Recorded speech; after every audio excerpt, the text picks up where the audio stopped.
बाल चौपल। बाल चौपल।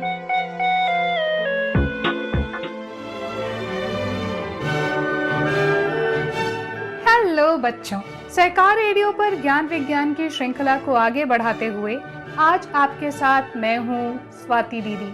आज मैं आपके लिए लेकर आई हूँ संगीत की दुनिया से एक रोचक जानकारी। शायद आपने बीथोवन के बारे में सुना होगा, शायद उसके बारे में थोड़ा और जानना चाहते होंगे। तो आज की कहानी आपके लिए। इसे हमने बाल पत्रिका कोपल से लिया है और इसे लिखा है आनंद ने। तो आइए थोड़ा और जानते हैं संगीत की दुनिया के जादूगर बीथोवन के बारे में। बीथोवन ऐसा संगीतकार जिसने संगीत की दुनिया में उथल पुथल मचा दी। बच्चों, तुम संगीत तो सुनते ही होगे।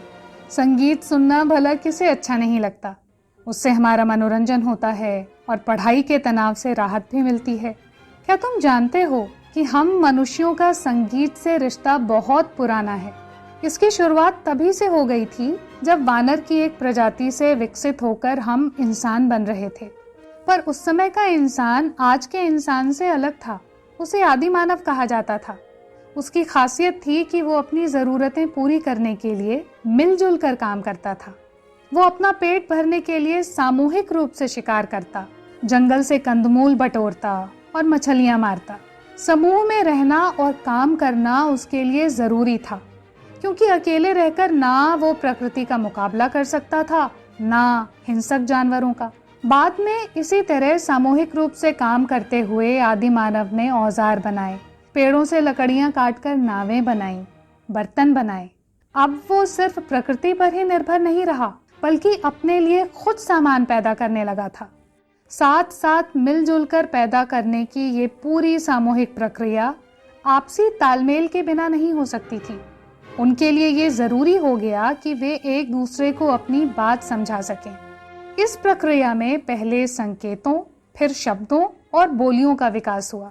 सामूहिक रूप से पूरी ताकत लगाकर काम करने के दौरान वे एक खास तरह से आवाज निकालते। इस तरह गले से आवाज निकाली जाए तो काम करने में कुछ आसानी हो जाती है। मेहनत करने के दौरान निकलने वाली इन आवाजों में धीरे धीरे लय आने लगी और वे संगीत का रूप लेने लगी।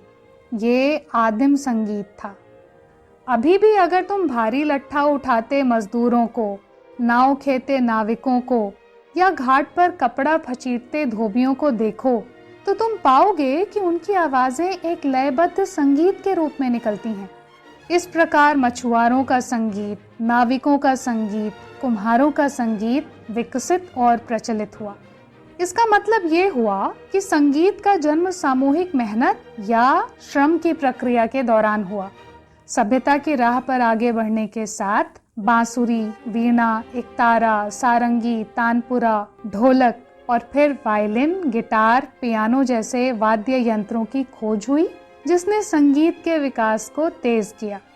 लेकिन संगीत का सबसे अधिक विकास यूरोप में हुआ।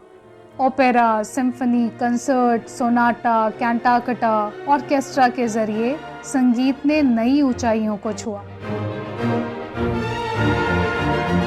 अगर तुम YouTube पर जाकर खोजो तो तुम्हें 1, 2 या 4, 5 नहीं, बल्कि दर्जनों लोग एक समूह में एक साथ वायलिन, बांसुरी आदि कई सारे वाद्य यंत्र बजाते हुए मिलेंगे। सिम्फनी की खासियत होती है कि उसमें कोई गीत नहीं गाया जाता, केवल वाद्य यंत्रों से ही धुनें निकाली जाती हैं। 18वीं सदी में बाक, मोजार्ट और हैडन जैसे संगीतकारों ने सिम्फनी को लोकप्रिय बनाया। लेकिन जिस संगीतकार ने सिम्फनी को सबसे ज्यादा लोकप्रिय बनाया वो थे लुडविग वॉन बीथोवन। बीथोवन का जन्म 1770 में जर्मनी के बॉन शहर में संगीतकारों के परिवार में हुआ था। गरीबी की वजह से बीथोवन को 11 साल की उम्र में ही पढ़ाई छोड़नी पड़ी और परिवार का खर्च निकालने के लिए संगीत से जुड़े काम करने पड़े। रुपए पैसे की तंगी के साथ बीथोवन को अपनी बीमारियों से भी जूझना पड़ा। 30 साल की उम्र में आते आते उनकी सुनने की क्षमता भी कम हो गई थी। लेकिन तमाम बाधाएं भी बीथोवन को संगीत में नए प्रयोग करने से रोक न सकी। संगीत की दुनिया में अपने नए और अनूठे प्रयोगों की बदौलत बेथोवन का नाम इतिहास के सबसे महान संगीतकारों में दर्ज हो गया। बेथोवन एक कंपोजर थे। अगर तुम सिम्फनी बजाने का वीडियो ध्यान से देखो तो पाओगे कि वाद्य यंत्र पर बैठे लोगों के सामने एक कागज रखा होता है। उस कागज पर लिपिबद्ध भाषा में संगीत की धुनें लिखी होती हैं। इन धुनों को लिखने का काम कंपोजर का ही होता है। बेथोवन धुन लिखने वाले एक ऐसे ही कंपोजर थे। उन्होंने 18वीं शताब्दी के अंतिम और 19वीं शताब्दी के शुरुआती दौर में संगीत की ऐसी शानदार धुनें रची जो पूरी दुनिया में लोकप्रिय हो गईं। सिम्फनी के अलावा बेथोवन ने सोनाटा, ओपेरा और कंसर्ट भी लिखे। जिस दौर में वे अपना संगीत रच रहे थे वो यूरोप के इतिहास में बहुत उथल पुथल भरा दौर था।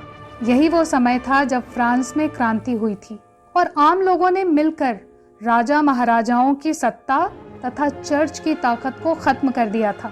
बेथोवन इस क्रांति से बहुत प्रभावित थे और उसके बहुत बड़े समर्थक भी थे। वे चाहते थे कि लोग निश्चिंत न हो जाएं। उन्होंने ऐसा संगीत रचा जो लोगों को चैन की नींद सुलाने की जगह उन्हें झकझोर कर उठा दे, उन्हें हालातों के बारे में सोचने को मजबूर कर दे और एक बेहतर भविष्य के प्रति उनमें उम्मीद के भाव जगा दे। बेथोवन ने अपनी तीसरी सिम्फनी पहले नेपोलियन बोनापार्ट को समर्पित की थी। उन्हें ये भरोसा था कि नेपोलियन आम लोगों के भविष्य को बेहतर बनाने के लिए काम कर रहा है। लेकिन जब नेपोलियन ने सारी ताकत अपने हाथ में ले ली तो उनका मोह भंग हो गया। उन्होंने गुस्से में आकर अपनी इस सिम्फनी से नेपोलियन का नाम काट दिया। सिम्फनी की पांडुलिपि अभी भी मौजूद है जिसमें नेपोलियन का नाम कटा हुआ देखा जा सकता है। बेथोवन ने अपने जमाने के महान कवियों जैसे शिलर और गोएटे की कविताओं को संगीत की धुनों में ढाला। उनकी सबसे प्रसिद्ध 9वीं सिम्फनी शिलर की कविता ऑड टू जॉय पर रची गई थी। हैरानी की बात तो ये है कि इस महान संगीत की रचना बेथोवन ने उस समय की थी जब वे पूरी तरह से बहरे हो चुके थे। उस समय की थी जब उन्हें कुछ भी सुनाई नहीं देता था। ऐसा जबरदस्त समर्पण और लगाव था उनका संगीत के प्रति। बेथोवन इंसानों की बराबरी में यकीन रखते थे। किसी के सामने सिर झुकाना उन्हें पसंद नहीं था। उस समय ये चलन था कि जब कुलीन यानी धनी लोग अपनी बग्घियों से गुजरें तो रास्ते में आम लोगों को उनके सम्मान में अपना हैट उतारना पड़ता था।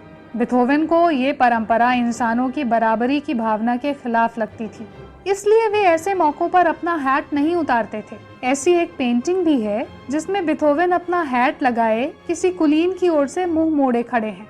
अगर संगीत में तुम्हारी दिलचस्पी है तो तुम्हें बेथोवन का संगीत जरूर सुनना चाहिए। ये तुम्हें YouTube पर आसानी से मिल जाएगी। इसे इंटरनेट से डाउनलोड भी कर सकते हो।